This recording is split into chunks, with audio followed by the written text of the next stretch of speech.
नमस्कार। बांग्लादेश में स्थिति बहुत तेज़ी से बदल रही है। आप लगातार उसको देख रहे होंगे, सुन रहे होंगे। आपने सुना कि इस ढंग से बांग्लादेश में एक छात्र नेता की पहले हत्या होती है और उसका पूरा का पूरा दोष कहीं न कहीं भारतीयों पर डालते हुए, खासकर हिंदू समुदाय पर डालते हुए एक व्यक्ति को पहले मारा जाता है और फिर उसे जिंदा जला दिया जाता है। ये सब घटनाओं को आपने सुना। हर भारतीय को बहुत दुख है और एक तरह से मैं कहूँ तो वह आक्रोश से भरा हुआ है। लेकिन इसी परिस्थिति में कुछ और न्यूज़ भी आ रहा है जो भारत के लिए सोचने का विषय है। सोचने का विषय जब मैं कहता हूँ तो यह केवल और केवल ऐसा नहीं है कि बोलचाल की भाषा में दो व्यक्ति आपस में बात कर रहे हों और हमने ऐसी बातें कह दी। नहीं, संसद में बाकायदा स्थायी समिति के जो अध्यक्ष हैं शशि थरूर, उनकी अध्यक्षता में एक रिपोर्ट प्रस्तुत की गई है।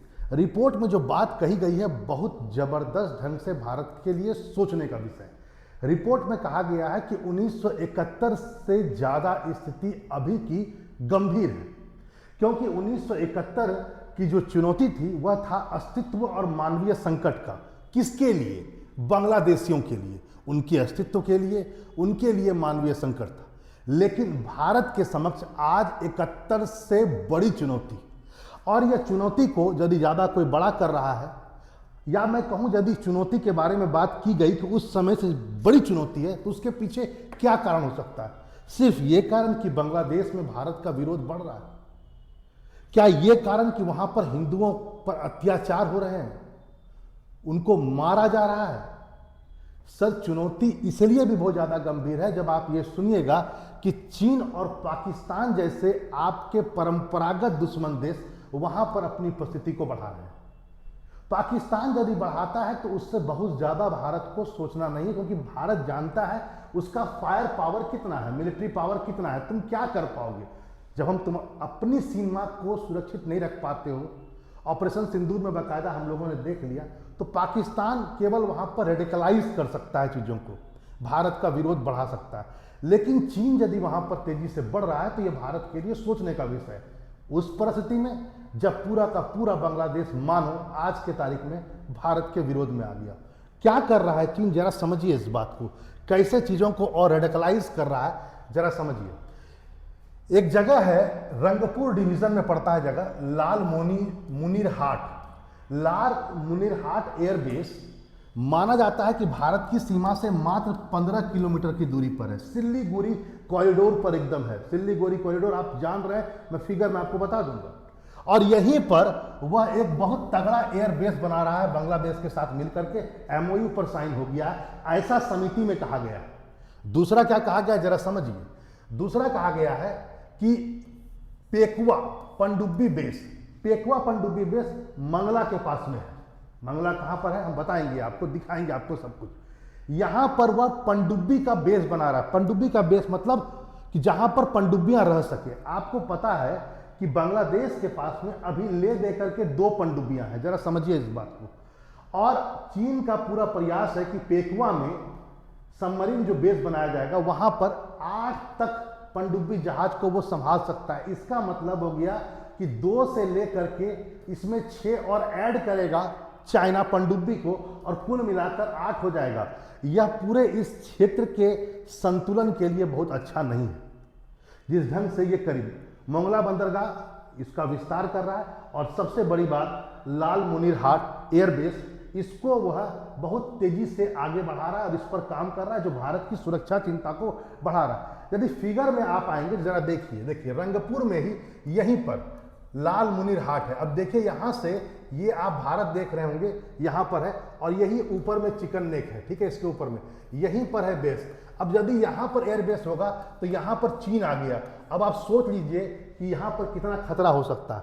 फिर ये मंगला एयर जो नेवल बेस है उसका उन्नयन कर रहा है, और यहीं पर पकुआ है, यहाँ पर वो बनाएगा, थोड़ा नीचे में है, इसी डिवीज़न में है, मंगला डिवीज़न में ही है, नीचे में यहाँ पर, ठीक है, यहाँ पर। अब यहाँ पर अब आप सोच सकते हैं कि जिस ढंग से चीन चीज़ों को और कॉम्प्लिकेटेड कर रहा है, क्योंकि बांग्लादेश के साथ यदि हमारा बात बायलैटरली हो, द्विपक्षीय हो, तो समस्या का समाधान हो सकता है। लेकिन अब चीन जैसा सुपर पावर यदि यहाँ पर घुस रहा है तो अपने आप में चीज़ें रेडिकलाइज हो रही हैं, क्योंकि चीन इसका इस्तेमाल भारत के विरोध में कर सकता है आने वाले समय में, और भारत हमेशा कहीं ना कहीं इस प्रेशर में रहेगा। आगे देखिए और क्या है, चीन को कोई परहेज नहीं है कि वह किससे बात कर रहा है। हमेशा देखा गया है कि भारत का विरोध में यदि कोई भी रहेगा, यदि वो आतंकवादी समूह ही क्यों ना हो, तो चीन उसका हमेशा सपोर्ट करता है, उसको बैक करता है। केवल चीन ये नहीं कर रहा है कि इस जगह पर इंफ्रास्ट्रक्चर को डेवलप कर रहा है, वो मिलिट्री इंफ्रास्ट्रक्चर है जिसका इस्तेमाल वो करेगा। साथ ही साथ चीन देखिए वहाँ पर कैसे रेडिकल लोगों से मिलता है, जरा देखिए। इसमें क्या है जरा देखिए, चीन के बारे में मैं बता देता हूँ कि समिति ने, खासकर शशि थरूर की अध्यक्षता में समिति बनी, उसने आगाह किया है कि चीन अब न सिर्फ बांग्लादेश में इंफ्रास्ट्रक्चर और बंदरगाह में निवेश कर रहा है, बल्कि जमात इस्लामी जो कट्टरपंथी एक तरह संगठन है, उसके साथ संपर्क बढ़ा भी रहा है।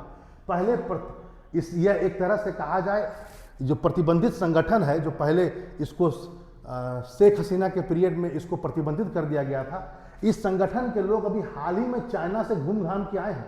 अब वहाँ पर उन दोनों के बीच क्या बात हुआ होगा, अब आप सोच सकते हैं।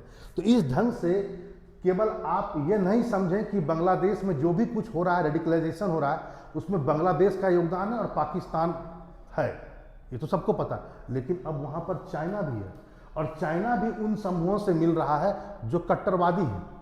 अब आप सोच सकते हैं कि इससे क्या क्या चीज़ें हो सकती है। सोच लीजिए, बांग्लादेश वही देश अब बन चुका है जिसने अभी फरवरी में चुनाव होने वाला है, एक प्रतिबंधित कट्टरवादी संगठन जमात इस्लामी, उसको चुनाव लड़ने का अधिकार दे दिया गया, उस पर प्रतिबंध हटा दिया गया है, और वहीं शेख हसीना की पार्टी अवामी लीग को चुनाव लड़ने से रोक दिया गया है। आगे और भी आइए, बाकी आप तो ये तो जानते ही हैं, इसमें तो कोई कहने वाली बात ही नहीं है। शहबाज शरीफ और इधर मोहम्मद यूनिस, इन दोनों के बीच भी दोस्ती धीरे धीरे बढ़ती जा रही है। इससे स्पष्ट है कि भारत के सामने द्विधारी तलवार हो चुका है। समिति ने कुछ बातों को और भी रखा सामने में लोकसभा में। समिति का मानना है कि आखिर क्या वजह है कि बांग्लादेश की स्थिति इतनी खराब हो गई। तो समिति ने माना कि मौजूदा हालत के कारण वहाँ का इस्लामिक कट्टरपंथियों का उभार, यानी जिस तेजी से वो बाहर आए हैं और उभार है, उसको माना है। फिर सरकार को अपनी सिफारिशें सौंपते समय मौजूदा अस्थिरता के लिए पाकिस्तान का दखल को भी जिम्मेदार माना है। इसके बाद इस्लामिक कट्टरवाद को तो माना ही है, और शेख हसीना की पार्टी जिस ढंग से अवामी लीग का पतन हुआ है, इन तीन चीज़ों को माना गया है मूल कारण बांग्लादेश में आज भारत के विरोध का। लेकिन आज बात उसकी तो है ही, लेकिन कहीं ना कहीं चाइना का जिस ढंग से मिलिट्री प्रभाव बढ़ रहा है, ध्यान हम लोग वहाँ पर ले जाना चाहते हैं। अच्छा, जब आप ये कहते हैं कि 1971 से ज़्यादा स्थिति गंभीर है इस बार भारत के सामने, तो इसमें कुछ चीज़ों को हम लोग को आज सोचना भी होगा। उसके पीछे कारण क्या है, जरा समझिए। 1971 में स्थिति यह थी कि बांग्लादेश पाकिस्तान से स्वतंत्रता को चाहता था, यानी बांग्लादेश का मैक्सिमम पॉपुलेशन भारत के सपोर्ट में था। तो हमें बांग्लादेश के लोगों का साथ मिला, तब हम वहाँ पर पाकिस्तान को हटा करके एक नए देश बांग्लादेश को बनाए। तो भारत के लिए पॉजिटिव पॉइंट था। दूसरी पॉइंट, पाकिस्तान के सपोर्ट में यदि अमेरिका अपने जहाज को भेज देता है, खासकर वॉरशिप को और कैरियर एयरक्राफ्ट को, तो उसको हमने बहुत आसानी से न्यूट्रलाइज कर दिया, उसको कमजोर कर दिया। हमने एक तरफ 20 वर्षीय संधि कर ली रसिया के साथ में। दूसरा पॉइंट, जो अमेरिका है वो काफी दूर था, वो जब तक यहां पहुंचता तब तक हमने बहुत सारा डिप्लोमेटिक चैनल से उसको काउंटर बैलेंस कर दिया, खासकर रसिया को साथ मिला करके। तीसरा पॉइंट, चूंकि बांग्लादेश पाकिस्तान से लड़ रहा था, तो बांग्लादेश में पाकिस्तान का विरोध कूट करके भरा था। इस बार जरा स्थिति देख लीजिए, पाकिस्तान पूरा सपोर्टेड है, वहां पर पाकिस्तान कट्टरवाद भी पैदा किया है और वहां के लोगों में पाकिस्तान के प्रति एक पॉजिटिव भावना आई है। पहला प्रॉब्लम। दूसरा पॉइंट, अमेरिका भारत के साथ नहीं है तो भारत के विरोध में नहीं है तो भारत के साथ में भी नहीं है। तीसरा पॉइंट, अमेरिका साथ में नहीं है अभी, अब कौन साथ में आ गया? चाइना का बॉर्डर हमारे बॉर्डर से लगता है, चाइना बहुत ज्यादा करीब है, और वैसे भी वो हिंद महासागर में भारत के वर्चस्व को बढ़ने नहीं देना चाहता है। वो तो बाकायदा चाहता है कि जितने भी भारत के पड़ोसी देश हैं जो भारत के दुश्मन हैं, उसको और रेडिकलाइज किया जाए भारत के विरुद्ध। तो इसलिए 71 से बड़ा टेंशन है, टेंशन कैसे है? भारत विरोध पहला नंबर, पाकिस्तान सपोर्ट दूसरा नंबर, तीसरा नंबर चाइना की उपस्थिति जो आपके करीब है। ये सब चीजें 71 से चीजों को बहुत अलग बनाती है। भारत को कहीं ना कहीं मिडिल वे निकालना पड़ेगा, चीजों को न्यूट्रलाइज करना होगा। इसके लिए बहुत इंपॉर्टेंट चीज है डिप्लोमेटिक चैनल के थ्रू बातचीत किया जाए और कहीं ना कहीं उन फोर्सेस को भारत को आगे करना पड़ेगा, यानी बांग्लादेश में उन ताकतों को आगे करना पड़ेगा जिसने बांग्लादेश के स्वतंत्रता संग्राम को देखा है या उस अच्छा मानते हैं उस समय के भारत को, और आज के भारत को भी अच्छा मानते हैं, कम से कम इतना है। उन फोर्सेस को आगे करना पड़ेगा। ऐसा बिल्कुल नहीं है कि अवामी लीग का वहाँ जनाधार नहीं है, हमें उन लोगों को अब आगे लाना पड़ेगा, तभी हम उन कट्टरवादों को रोक पाएंगे, चाइना के प्रेजेंस को भी रोक पाएंगे और पाकिस्तान की बढ़ती हुई दखल को भी हम रोक पाएंगे। जब तक हम उन फोर्सेस को आगे नहीं कर पाएंगे जो सच में बांग्लादेश में रेडिकलाइजेशन को कम करना चाहते हैं, जो स्वतंत्रता को जानते हैं, क्योंकि जैसा लग रहा है मोहम्मद यूनिस आगे बढ़ रहे हैं, लग रहा है मानो कि पाकिस्तान ही बना देंगे पूरा का पूरा बांग्लादेश को। ऐसा कम से कम मुझे ऐसा लगता है कि बांग्लादेश के लोग कम से कम ये तो नहीं चाहते हैं।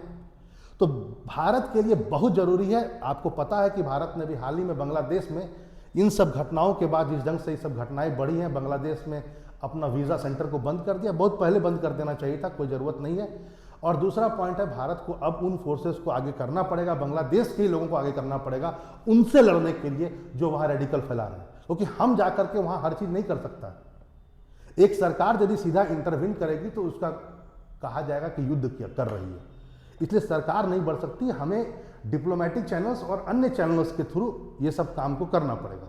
चलिए फिर मिलते हैं ऐसे ही इंफॉर्मेटिव वीडियो के साथ। नमस्कार।